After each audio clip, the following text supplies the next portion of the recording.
नमस्कार, सच्ची रिपोर्ट में आपका स्वागत है। मैं हूं आपके साथ निकिता श्रीवास्तव। ये रुक करते हैं आज की तमाम बड़ी खबरों का।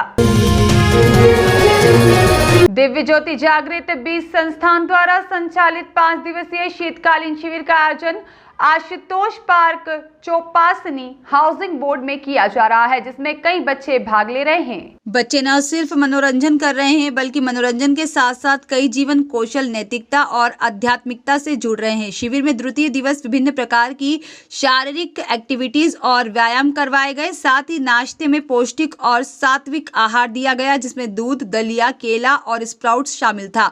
बच्चों ने बड़े ही चाव से इस आहार को ग्रहण किया। दूसरे दिन अतिथि के रूप में पधारे एडवोकेट शीतल सुराना ने बच्चों को मौलिक और बाल अधिकारों से अवगत कराया, जिससे बच्चे समाज के जागरूक नागरिक बन पाएं और इन अधिकारों में बच्चों की स्वतंत्रता, सामाजिक अधिकार, पारिवारिक वातावरण, आवश्यक स्वास्थ्य देखरेख, शिक्षा, सांस्कृतिक गतिविधि और संरक्षण के कदम शामिल हैं। इससे बच्चों को हिंसा, शोषण और दुर्व्यवहार, जिसमें बाल श्रम, बाल विवाह जैसे तमाम मुद्दों पर प्रकाश डाला गया। और साथ ही भारतीय संविधान में बच्चों से जुड़े कुछ अनुच्छेद बताए गए, जैसे अनुच्छेद 24, जिसमें 14 वर्ष से कम उम्र का कोई बच्चा जोखिम वाले कार्य में नहीं लिया जा सकता। अनुच्छेद 45, जिसमें सभी 6 वर्ष से कम उम्र के बच्चों को प्रारंभिक बाल्यावस्था में देखरेख और शिक्षा देने का प्रावधान है। इसके पश्चात बच्चों से आर्ट एंड क्राफ्ट भी करवाई गई, जिसमें उपयोग की गई वस्तुओं का पुनः उपयोग करना सिखाया गया। और बच्चों के अंदर देशभक्ति की भावना संचार करने के लिए उन्हें देशभक्त चंद्रशेखर आजाद का